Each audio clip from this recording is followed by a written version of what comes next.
So we're going to watch this video right here because this is a pretty sick video. It's does Valorant have a VIPER problem? For those of you that don't know, this is Anders. He worked with Fnatic last year. Super fucking smart. He has a lot of theories about how like comps should be created. Very like macro shit about the game. So dominating tournaments in professional Valorant on and off since 2021. Hope For volume's just good. as long, the community's had a love-hate relationship with her. It's no secret that VIPER's been toward the top of Valorant's meta for a while now, and with 2023 champions, that only became more apparent as every single team at the event ran her on at least one map. Even with that in the rear view, VIPER's pick rate has reached an all-time high during this year's kickoffs. Will Minder, a broadcast statistician and prolific dealer of Twitter infographics, highlighted just how extreme it's gotten at the end of last month. Per his post, VIPER ascended to a 79% pick rate with full or near full 100% play rates on multiple maps, and this was before some kickoffs had even finished. Pick rates alone don't indicate a problem though, so here's some added context. If we go region by region looking at every single kickoff, this is what VIPER's win rates look like. 50.9% in Americas, 55.9%. I mean, these are insane numbers. These are insane numbers that like, I mean, she's run so much that this is like the only time you would get a higher number is if you're not mirrored. You can see her pick rate right now is absurd. Like this is America's kickoff, 100% bind, 100% breeze, 100% icebox, pretty much 100% split, pretty much going to be 100% Lotus, like probably for the qualifying teams. It's close to 100% on, like it's pretty much everywhere, right? And then you have teams like Loud that are even running her on Ascent. And people are probably like, well, what the dude? Like VIPER's caught so many nerfs. Like, in China, how is this possible? 56.2% in EMEA and 55.9% in Pacific. Truthfully, like the reason for this is people are like, well, what the fuck, dude? Like, shouldn't she be gone? Because we just saw those Sky nerfs come in. And I mean, clearly they worked. If you look at these pick rates, what's the deal? Like, why is this agent still being picked? The only way I can describe it is, man, her anchoring ability with the Molly's orb is absurd. And the vision denial with the wall cutting across the map that can like slice up maps. Pro teams are so good at segmenting maps and using the wall to deny info. Denying info is almost more important than taking the info from them powerfully. The lack of info Context, from a VIPER is more important than gathering the info almost. On an intra-patch basis. VIPER's global kickoff win rate was nearly 55%. We definitely have a problem. So that's his intro. Title-winning coach you may recognize from teams like Fnatic and Version X, and as we wind up from Madrid, I wanted to take a look at VIPER's impact on the professional Valorant meta, as well as try to give some insight into things that Riot might be able to do about her. Let's take a look. To help understand why she's such an outlier, we're going to lean heavily on my tried and true system of style dynamics. For a crash course in this concept that I've used to develop meta-defining and trophy-winning compositions, I'll put a card up in the corner. The core idea of style dynamics is that all abilities, and by extension all agents, can be put into one of three buckets. It's Aggro, interesting that he focusing does on this. tempo and Coming from pace. CS, I Control, never thought of a game focusing like on this. permission and denial, or mid-range, focusing on flexibility. This is so and far guidance. from how I think of the Now, game. I want to direct your attention to But I get this it. cluster of agents. These agents all have a few things in common. First, they all have abnormally high value floors as well as value ceilings, meaning to get a viable level of value out of them, they take more skill, coordination, or effort compared to other agents, but also the headroom to push their value is also notably above others. Second, and more importantly to this conversation, they're all stylistic hybrids who float dangerously close to the center of the style triangle. They're jack of all trades, masters of none, who can anchor two styled compositions while providing a reasonable splash of the remaining style, and more importantly, are hard to compositionally counter due to their breadth. It's not a coincidence that because of these attributes, all of these agents have been, are, or in my opinion are going to be, meta-defining.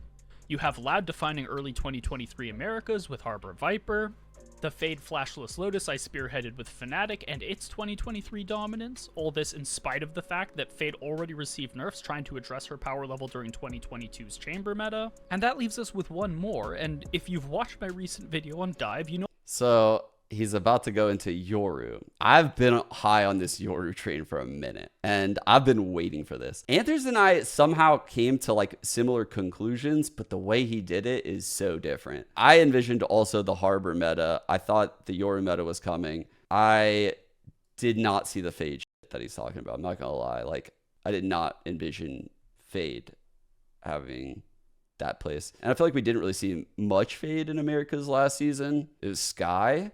So I don't necessarily see eye to eye with Anders when it comes to Fade. No, I was already hinting at the dawn of the age of Yoru and Flash duelists. We're already seeing glimpses of that from teams like K-Corp, PRX, Heretics, and Sentinels, and I have full confidence that either at Madrid or immediately after, many more teams are about to follow. The hopeless nerd that I am, I've dubbed this Bermuda Triangle of Valorant balance the Ring of Power. So cringe. Jokes aside, it's not that agents outside of this circle can't be overpowered or overtuned, it's just that the ones inside of this have a 100% hit rate.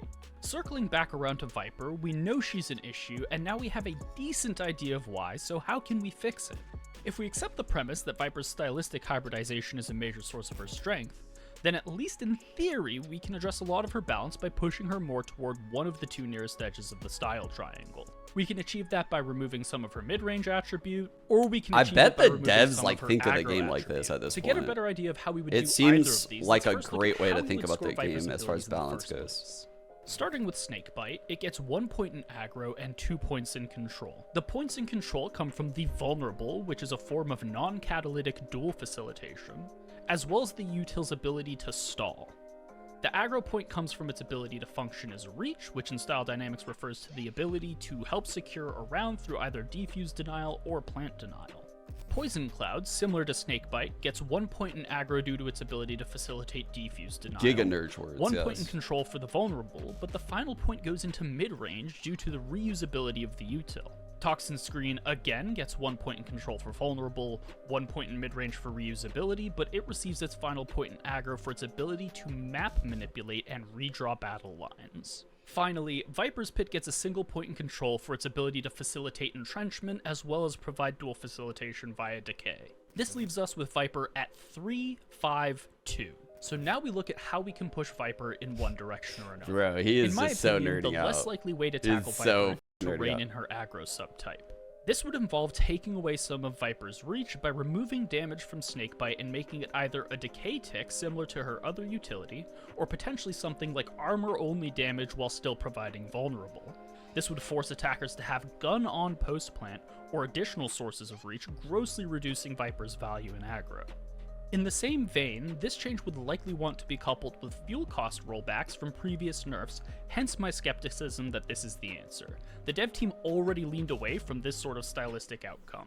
The other way to tackle her would be to go after her mid-range splash, but I think that may be a touch too far in terms of attacking the agent's power fantasy. I don't remember this. This would involve removing her fuel resource and instead providing her with 2 fuel activation windows per round. To try to retain some of the fuel management play pattern that makes up that power fantasy, she would still need to be able to turn off her cloud, her wall, or both early, but she'd still be confined to those set number of activation I like this idea. windows. I No kinda more like this frequent idea. toggling. As one of the longest abusers of Viper in 8 professional months. play, Let me I'm see. not in love with either of these, but I do think they represent the best approaches to balancing her that don't involve power creeping her with a replacement. On that topic, though, that might be exactly what we're about to get. While ISO and Deadlock's power levels were definitely a miss on launch, I successfully predicted the stylistic alignments of both of them within a very thin margin of accuracy. The third agent I predicted was a mid-range aggro map slicer, the type of true functional competition that Viper has needed for years. The upcoming agent Clove has clear controller implications in their spoilers. Their rumored work-in-progress name was Smoke Dancer. Combine the two, and I don't think I'll be too far off the mark this time either.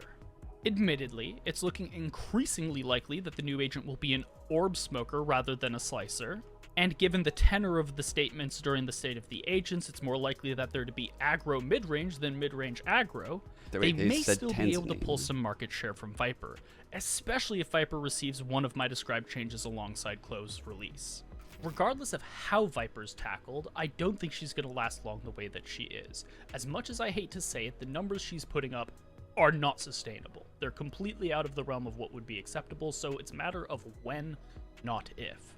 Because of that, I'm excited to see this new agent when they come out and how they're going to shift the landscape. It's precisely here that I think things get kind of spicy, right? I'd love to see down in the comments below what you all think Clove might be bringing to the table, or if there's something that you think could reign in Viper that I didn't come up with here.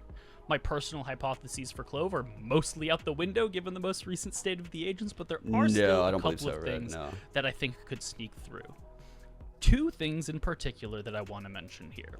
The first of which is that we could still end up with a mid-range aggro controller if they give Clove some form of catalytic utility. Now this is dangerous territory. Catalytic util is the domain of duelists and of initiators, but if we dial back the potency enough here, I think giving it to Clove is something that would still be in bounds.